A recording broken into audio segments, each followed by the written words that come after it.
Dans le Jura et l'épisode précédent, je me suis émerveillé. Pendant que je sillonnais ces petites routes pour vous préparer ce guide de road trip, je me suis pris 2 belles claques. Et visiblement, je ne suis pas le seul. En seulement 2 semaines, depuis la sortie de la première vidéo, des motards ont déjà roulé ce guide et l'ont validé. Y compris de gros rouleurs, pourtant pas facile à surprendre. Alors aujourd'hui, place aux 2 dernières journées et direction le Doubs. Le saut du Doubs à la frontière suisse, les gorges creusées par la Loue, une route qui traverse l'une des plus belles sapinières d'Europe et Arbois, capitale des vins du Jura. Ces 2 journées vont vous faire découvrir les plus beaux coins du Doubs et finir de vous faire tomber sous le charme du Jura. Alors mettez le contact, la bulle d'air continue.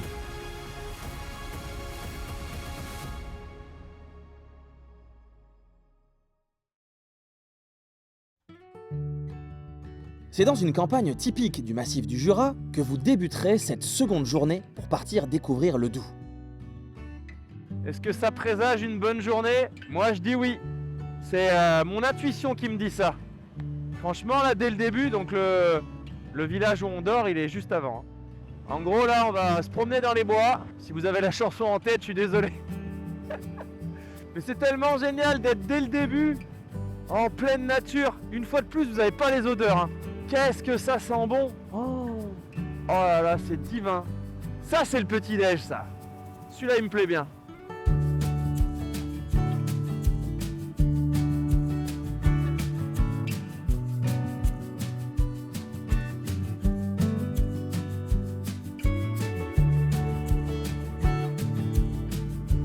Soyez donc les bienvenus au Canada.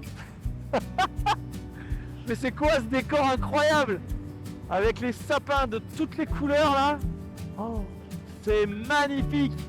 Ça fait 20 minutes, dans une demi-heure que je suis parti et que vous serez parti de l'hôtel. C'est génial.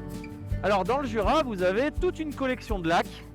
On pourra évidemment pas tous les faire, mais il y a une petite sélection dans cet itinéraire, histoire que vous ayez un bel aperçu de ce que propose toute cette belle région. Et là par exemple, on va peut-être faire une pause café. Bon. Le patron, il n'a pas ouvert encore. Pourtant, il n'est pas super tôt, donc pas de café pour moi.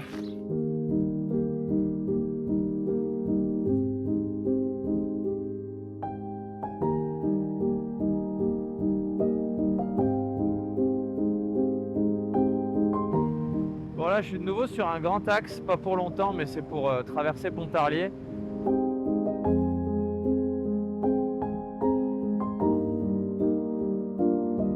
Là, vous voyez, on est sur une petite route à flanc de colline, on est à 1000 mètres d'altitude.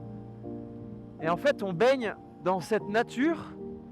C'est super agréable. Comme je vous dis depuis le début, ça sent bon. Ça fait une carte postale, ça, non?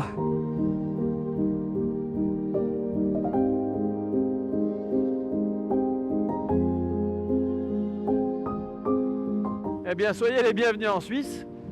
Donc là, c'est un petit crochet qu'on fait. On va en faire 2 ou 3 aujourd'hui. Histoire d'aller chercher ce qui est frontalier tant qu'à être là, voir un peu à quoi ça ressemble. On va être sensiblement, enfin même totalement sur les mêmes paysages puisque ça reste quand même la même zone géographique. Mais il y a de la richesse à voir aussi, donc ce qui nous amène, ce qui nous fait venir, c'est tout ce qui est beau. Donc on vient voir tout ce qui est beau. Enfin vous venez voir tout ce qui est beau.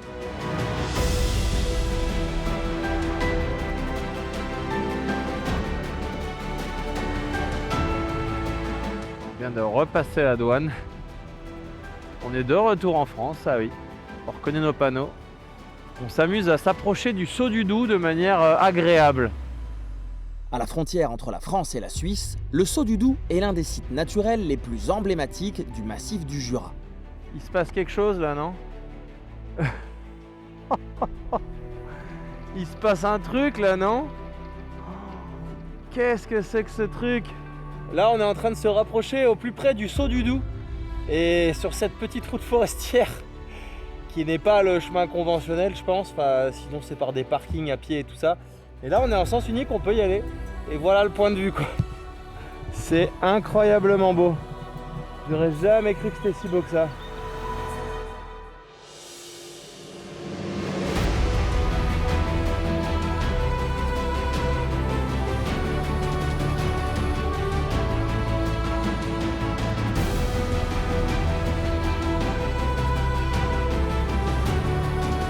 Ici, Ici, la rivière se jette d'un seul élan dans une chute d'environ 27 mètres, offrant un spectacle que vous ne verrez pas aujourd'hui.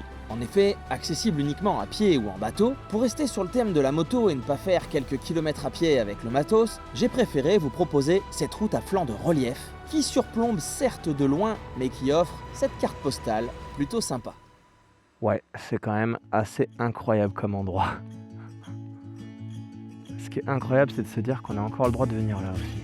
On va pas le dire trop fort parce que c'est sublime. Ça me fait penser aux méandres de Cueil, évidemment, en Auvergne, au nord de l'Auvergne. Puis alors, si vous avez la chance de l'avoir baigné par ce soleil là comme aujourd'hui, ce qui est une exception pour moi, on est d'accord? Bah vraiment, vous allez profiter à max. Alors, bon, on peut le faire en bateau, mais c'est pas trop notre objectif à moto. Il y a des restos là-bas, il y en a un côté France, un côté Suisse, mais c'est un peu tôt sur l'itinéraire, donc il vaut mieux continuer un peu plus loin pour pouvoir profiter d'autres trucs dans la journée. Et là on repart, on est juste la route du dessus, on soupçonne quand même pas qu'il y a ces paysages incroyables juste en dessous. Je suis sûr que même elles le savent pas, tu vois. Je ferai une rapide pause et le niveau de plaisir des paysages continuera à rester au sommet. Stop, stop, stop, on va là-bas là? Vous êtes sérieux? On va là-bas? Dans cette explosion de couleurs de sapin et de verdure et de relief? Eh ben go! Plus vous avancerez dans cette campagne et plus vous vous imprégnerez de cette ambiance agréable, paisible et reposante. Là aussi, là, il y a carte postale ou il n'y a pas carte postale? Je tenterai de prendre un peu de hauteur pour voir au-dessus des arbres qui semblent me masquer un spectacle incroyable en contrebas. J'essaye de me trouver des points de vue, mais en fait, là derrière, c'est le paradis. On le voit des fois entre les arbres, mais en fait, comme il y a des arbres partout au bord de la route, bah tu vois rien. Il y a le Doubs en dessous qui fait que des trucs comme ça, qui fait des méandres dans tous les sens, qui a l'air mais sublime. T'as de la roche, t'as de la couleur, t'as tout ça, mais tu vois rien parce qu'il y a les arbres. Et ça, sérieux, t'aurais les arbres plus bas, ce serait la plus belle route de France, enfin une des.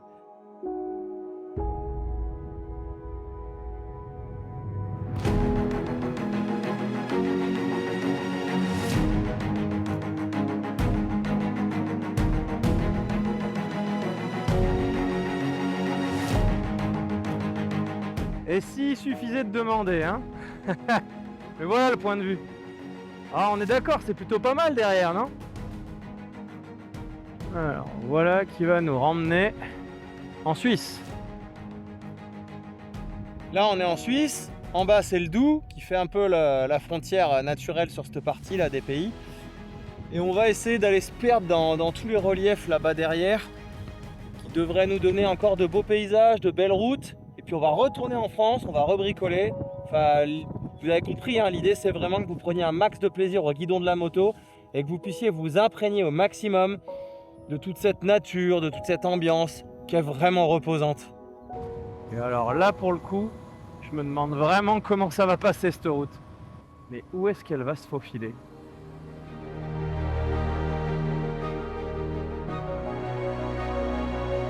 On vient juste de sauter le relief là. Tout à l'heure, il y avait ce même genre de rocher de l'autre côté. Et il y en a aussi ici. Et on est toujours en Suisse. Plus pour longtemps, mais on est toujours en Suisse. Bon, alors si ça continue celle-là, je vais la classer parmi les plus improbables de ce road trip.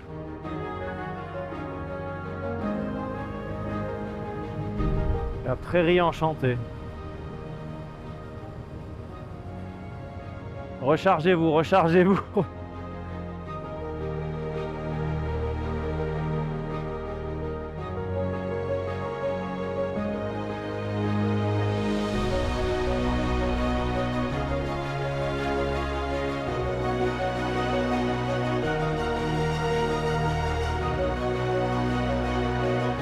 Vous approcherez de la fin de cette seconde journée, qui se terminera en douceur, toujours en pleine campagne, avant de rejoindre un hébergement dont vous allez voir un aperçu de son charme. Tu sais, on dirait la soupe aux choux, mais c'est parce que j'étais en train de téléphoner en même temps. Du coup, voilà la petite vue de ce très bel hébergement qui est à Relais-Motard. Donc la moto, elle est dans un grand garage en sécurité.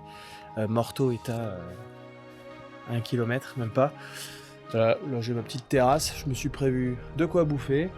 Apparemment on peut même faire griller 3 saucisses. Sinon il y a les restos qui sont à vraiment 3 minutes à moto, quoi. Vraiment 1,3 km.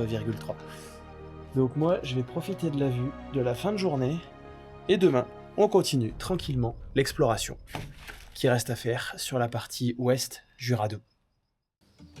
Bienvenue dans ce 3e jour, sous le signe du beau temps, avec un petit point de vue sympa, on est en pleine campagne. Donc là-bas, c'est Morteau. La chambre d'hôte, elle est incroyable. Des prestations de fou, la déco, toute la réno, elle est incroyable. Rien que la salle de bain, tu te dis, mais qu'est-ce que c'est que ce délire, quoi. Tout est magnifique. Voilà, c'est pas compliqué, tout est superbe. Et encore. Vous n'avez pas vu la chambre à l'étage, donc si vous venez avec des potes et que vous êtes 4, vous allez être comme des coqs en pâte. Elle est pas un peu chelou cette expression? Bon allez, petit-déj et 3e journée d'exploration du Jura et du Doubs. Le petit-déj est clairement au niveau de l'accueil, avec que du fait maison. De quoi vous préparer pour cette dernière journée entre le Doubs et le Jura. Un petit cours d'eau vous accompagnera pour quitter les alentours de Morteau vers la première pépite de cette journée. Il sera accompagné d'une charmante petite route qui vous mènera un peu plus à l'ouest. Bon, c'était bien sympa cet échauffement, mais là je crois qu'on commence les choses sérieuses. On était en bas là, dans la vallée, tout en bas. Et maintenant on part droit dans cette campagne. Et c'est cette forêt qui va servir de passerelle pour du plus sauvage.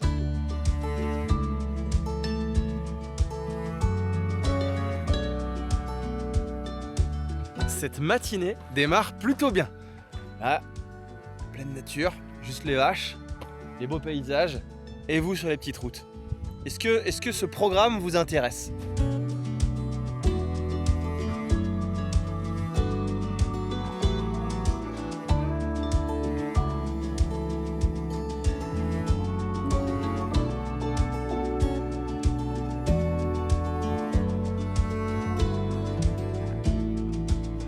Ce que je ne fais jamais, c'est-à-dire prendre tout ça là et marcher. Mais c'est pas mal. Voilà, ça ce sont les sources de la Loue. Souvent vous me dites, ah Greg, il y a que du roulage dans tes guides, faudrait des visites. Ou t'es pas allé voir la cascade, machin, truc bidule. Ok, mais marchez 600 mètres aller, 600 mètres retour. Vous allez venir, il fait beau, c'est sûrement juillet-août. Il faut super chaud, vous allez transpirer, être trempé. Avoir tout votre bazar avec vous. Bon, elle est jolie la cascade, mais on reviendra plutôt en vélo, en voiture. Je veux rouler, je veux des paysages. Ne t'inquiète pas mon petit ronchonchon, des paysages, tu vas en avoir, et plus vite que tu ne le crois. Est-ce que vous voyez ce qui se profile là-bas au loin là, entre les falaises?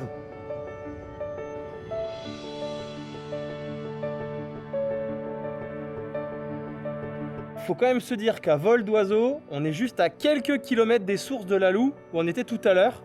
Et là, d'un coup, ce tout petit cours d'eau, enfin cette cascade qu'on a vue tout à l'heure, a créé ça.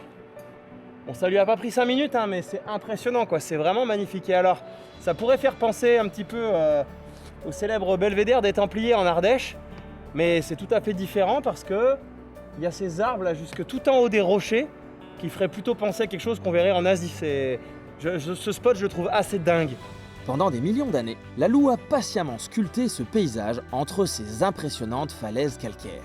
La route serpente au plus près de la rivière, au bord de la paroi. Mais la Loue cache aussi un secret fascinant.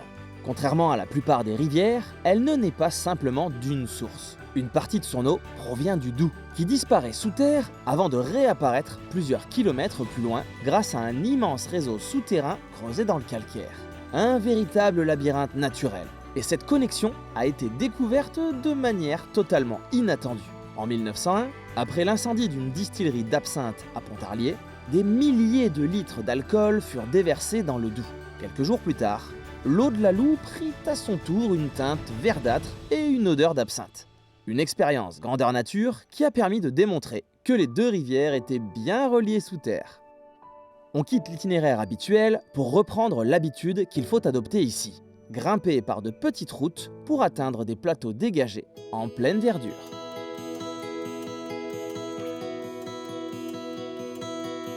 Pour chercher des points de vue, il faut prendre de la hauteur. C'est l'objectif de cette petite route qui doit être vraiment pas très connue. Je sais pas vous, mais moi, ça m'apaise vraiment ce genre de paysage là.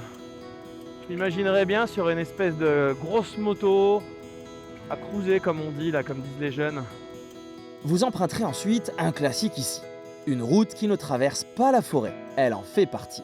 Bienvenue sur la route des sapins, un itinéraire de 42 km qui serpente au cœur de l'une des plus belles sapinières d'Europe. Depuis plus de 50 ans, cette route met en valeur un patrimoine forestier exceptionnel.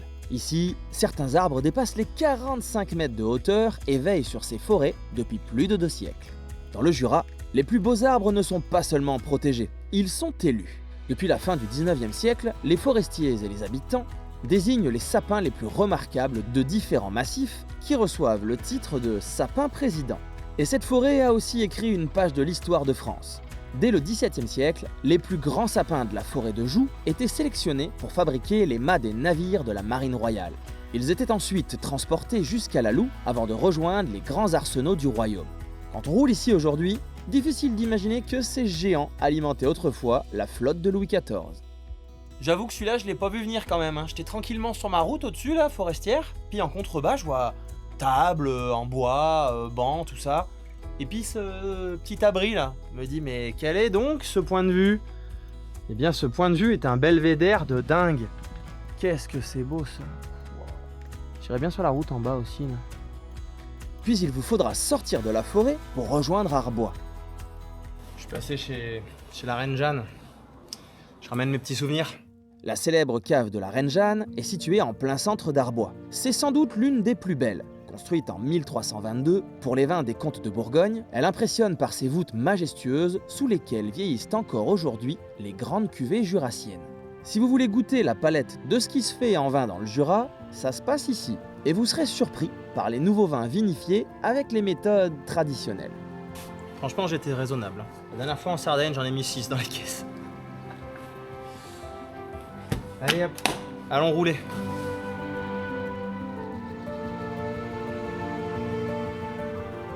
Voilà, alors après cette petite dégustation de vin, si ça vous intéresse, et en tout cas la pause repas à Arbois, on voit en contrebas là-bas, c'est très sympa. On reprend de l'altitude, on se finit la route des sapins, et les dernières pépites, et ce trip sera un bon souvenir. Bon, la route des sapins, des fois, elle est en mode chantier quoi. En fait là, on a le même problème que souvent dans le Jura. On se dit, ah, elle est bien la route là, elle est sympa, c'est agréable. Derrière là, à cause de ces arbres, on voit pas. Mais il y a une folie. Hé, ronchonnette, c'est ton job de trouver des itinéraires ouverts. Alors tu vas nous corriger ça, FISA, et dans tous les cas, la suite est sublime. Alors, tout le monde sera content. Je partirai à la recherche d'une dernière route très secondaire pour vous faire terminer ce guide de road trip en beauté. Et c'est juste au-dessus de 1000 mètres d'altitude que l'environnement pépite va se dévoiler.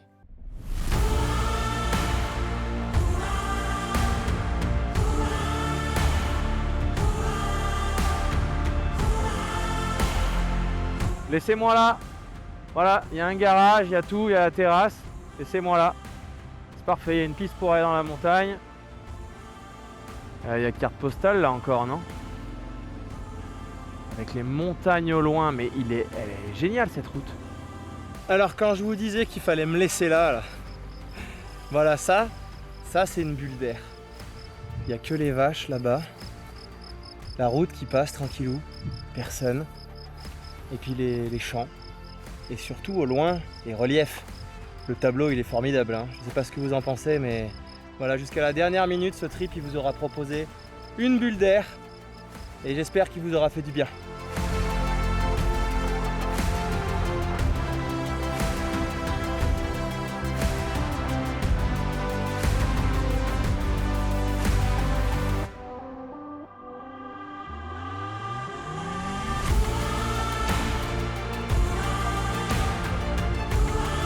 Je vais profiter de ce dernier spot là, parce que j'arrive bientôt, vous avez bientôt fini votre trip, pour faire une petite précision. Je sais que certains vont se dire, comme à chaque fois dans un trip où des locaux voient leur chez eux, t'as oublié ça, ah, et dommage de ne pas avoir fait ça, ah, il n'y a pas ça, et tout ce qui commence par dommage de et t'as oublié.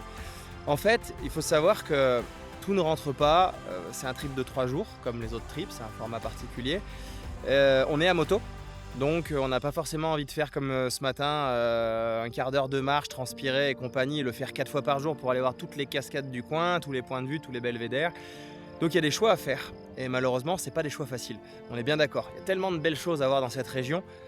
C'est beau partout, franchement c'est un grand plaisir, mais voilà, il y a des choix à faire. Donc il faut comprendre que c'est pas dommage ou c'est pas oublié.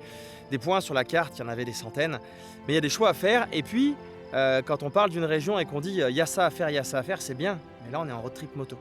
Et il faut arriver à le relier. Et alors là, pour relier avec un itinéraire logique, où on prend pas des routes inintéressantes, où on repasse pas au même endroit, on fait pas des allers-retours, des trucs comme ça, et où on enroule et où on baigne, parce qu'on va pas se mentir, une route comme ça, pour moi, ça vaut toutes les cascades du monde. Parce que les cascades, je veux dire, cascade de Tendon dans les Vosges ou cascade du Hérisson ici, bon, c'est sympa, mais c'est les mêmes. Enfin, ouh, ça y est, j'ai des ennemis là. Non, mais vous voyez ce que je veux dire. Et du coup, ça se ressemble, et puis, bah, on la voit, on fait sa photo, on fait son selfie, puis on s'en va. Alors que là, il y a les vaches, il y a les grillons, il y a la nature. Et ça ressource. Plus que faut se garer sur le parking, il n'y a pas de place, demi-tour, et nani et nana, il y a les Hollandais, les Allemands, les touristes, les machins, tu vois ce que je veux dire. Et c'est pour ça que on peut pas tout faire, il y a des choix à faire. Quand j'ai tracé le guide de l'Ardèche qui est chez moi, forcément il n'y a pas tout, mais par contre il y a des pépites. Et le gars qui vient de loin, oh oui, il aura vu l'Ardèche. Et ici, le gars qui vient de loin, oh oui, il aura vu le Jura et le Doubs. Et je pense qu'il reviendra enchanté. Et sur un final comme celui-là, je pense que ça lui laissera peut-être une envie de revenir. Et pourquoi pas en vacances, en voiture, avec de la rando, avec toutes les cascades et compagnie. Voilà, c'était le petit message à destination des gens qui vont commencer une phrase ou une pensée ou un commentaire par « tu as oublié » ou « c'est dommage de ne pas avoir fait ». C'est une question de choix difficiles et de choix qui permettent de faire un itinéraire logique, intéressant et qui, si j'en crois les avis Google, il y en a quand même plus de 300 maintenant. Vous êtes ravis de cette méthode, ça vous plaît, en tout cas ça vous convient pour vos vacances, ça vous permet de vous échapper, voilà, de souffler, de profiter à moto et de découvrir des régions de France qui sont formidables, magnifiques, comme le Jura et le Doubs. Donc n'hésitez plus, et si vous avez 3 jours à caler, eh ben, faites-le parce qu'ici, vous allez vous régaler.